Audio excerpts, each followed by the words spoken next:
ఒక application fill చేసి ఇవ్వగలరు.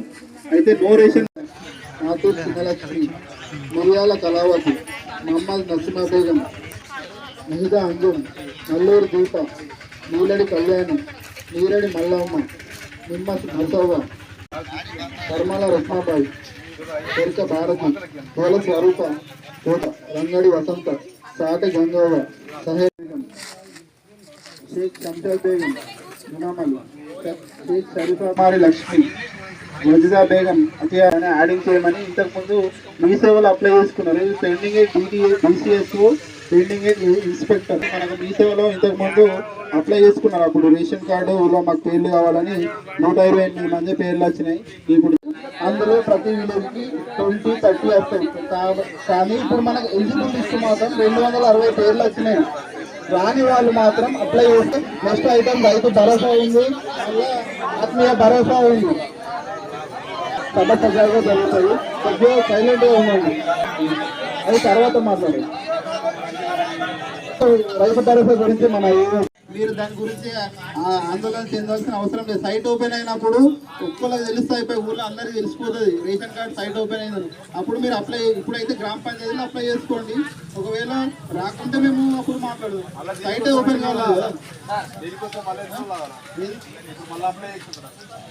ఇప్పుడు లబ్ధిదారుల జాబితా వచ్చింది, మళ్ళీ లిస్ట్ వచ్చినప్పుడు మళ్ళీ చెప్తాం కదా.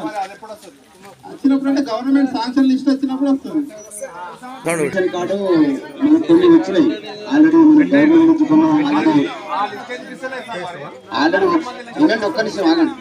లిస్ట్ వచ్చింది, కొంతమందికి వచ్చింది. ఇప్పుడు రాని వాళ్ళు 26 తర్వాత మనకు అన్ని అప్లికేషన్స్ మేము ఆల్రెడీ ఆన్లైన్లో అప్లోడ్ చేస్తాం.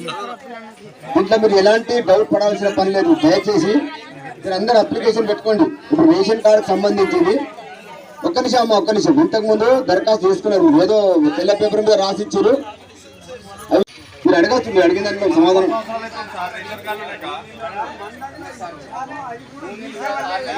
ఇప్పుడు గత వదిలే స్కీమ్ సంబంధించిన మన 26 తర్వాత అందరికి వస్తాయి.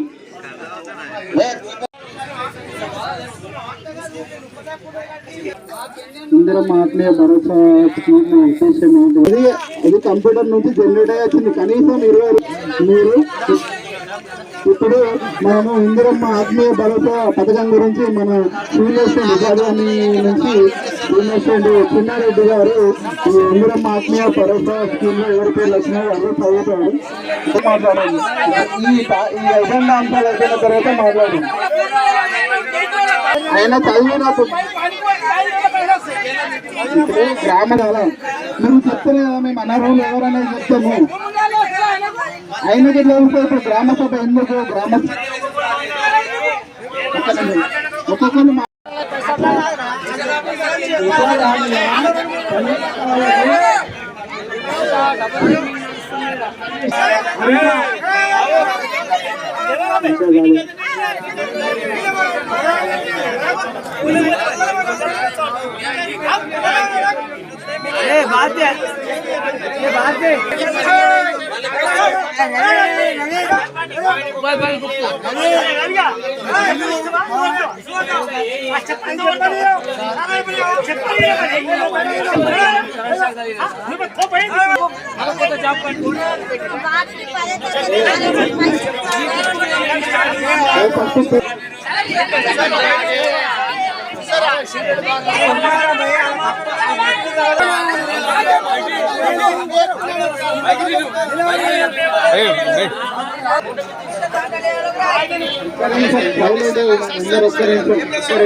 రెండు నిమిషాలు పేర్లు అవుతాను నేను. పేర్లు అయిన తర్వాత మీకు ఏమైనా అబ్జెక్షన్ ఉంటే అప్పుడు చెప్పండి.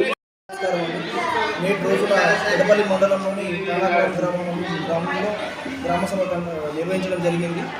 అంటే ప్రభుత్వ పథకాలు 4 ప్రభుత్వ పథకాల గురించి గ్రామసభ నిర్వహించడం జరిగింది.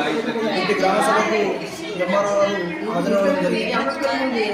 ఇందిరమ్మ ఆత్మీయ భరోసా, రైతు భరోసా, కొత్త రేషన్ కార్డులు, ఇందిరమ్మ ఇండ్లు, ఈ 4 పథకాల గురించి గ్రామ ప్రజలందరి సమక్షంలో, గ్రామ పెద్దల సమక్షంలో గ్రామసభ నిర్వహించడం జరిగింది.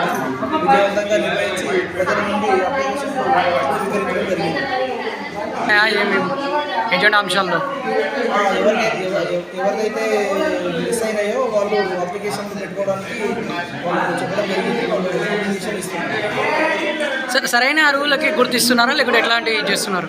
100% సరైన అరువులకి ఇవ్వడం జరుగుతుంది. నేడు మన ఏడుపల్లి మండలం రామక్రమ గ్రామంలో ఈ 4 పథకాల మీద గ్రామ సభ నిర్వహించడం జరిగింది. అందులో రైతు భరోసా, ఇందిరమ్మ ఆత్మీయ భరోసా, రేషన్ కార్డ్, ఇందిరమ్మ ఇండు, ఈ 4 పథకాల మీద గ్రామ సభ కండక్ట్ చేయడం జరిగింది. అరువుల నుంచి దరఖాస్తు కూడా తీసుకోవడం జరుగుతుంది. ఇది ఈ రోజుతో అయ్యే ప్రక్రియ కాదు, ఇది నిరంతరంగా జరిగే ప్రక్రియ. కాబట్టి అందరూ గ్రహించాల్సింది ఏంటంటే నాకు రాలే నీకు రాలే అని అపోహ పడకుండా అందరూ అర్హులు గల వాళ్ళు అందరూ కూడా ఈ 4 పథకాలకు దరఖాస్తు పెట్టుకోవాల్సిందిగా నా ఏడుపల్లి మండలం తరఫున నేను తహసీల్దార్గా మనం చేస్తున్నాను. కాబట్టి చాలామంది నాకు రాలే ఇందాక కొంతమంది వాడివేడిగా కొంచెం ఇష్యూ జరిగింది. కాబట్టి ఈ ఇష్యూ కాకుండా ఉండాలంటే ఫస్ట్ వీళ్ళు గ్రామ సభలో మాకు చెప్పిన విధంగా దరఖాస్తు ఇస్తేనే ఈ దరఖాస్తును మేము పరిశీలన చేసి అందరికీ అర్హులకు న్యాయం చేస్తామని కోరుతున్నాం. ఇందాక మనకు ఉపాధి హామీ అంటే ఎన్ఆర్ఈస్ మీద కొంతమంది మాకు జాబ్ కార్డ్స్ లేదు అంటే అన్నారు. కాబట్టి వాళ్ళది కూడా తీసుకుంటాం. జాబ్ కార్డు రాని వాళ్ళ పేర్లు కూడా తీసుకొని వాళ్ళని కూడా పరిశీలన చేస్తాము. తర్వాత రైతు భరోసాలో కూడా మనం కొంత ల్యాండ్ ఐడెంటిఫై చేయడం జరిగింది. వ్యవసాయ యోగ్యం కానీ భూమి ఒక 37 ఎకరాల వరకు ఐడెంటిఫై చేసి ఆ లిస్టు కూడా ప్రభుత్వానికి నివేదించడం జరిగింది. మరియు రేషన్ కార్డు రాని వాళ్ళు కూడా చాలామంది ఉన్నారు. అంటే ఇంతకుముందు గతంలో పాత రేషన్ కార్డు ఉండి మళ్ళీ కొత్తవి కూడా కొన్ని వచ్చినాయి. ఇంకా రాని వాళ్ళు కూడా దరఖాస్తు చేసుకుంటే వాళ్ళకి కూడా పరిశీలన చేసి వాళ్ళకి కూడా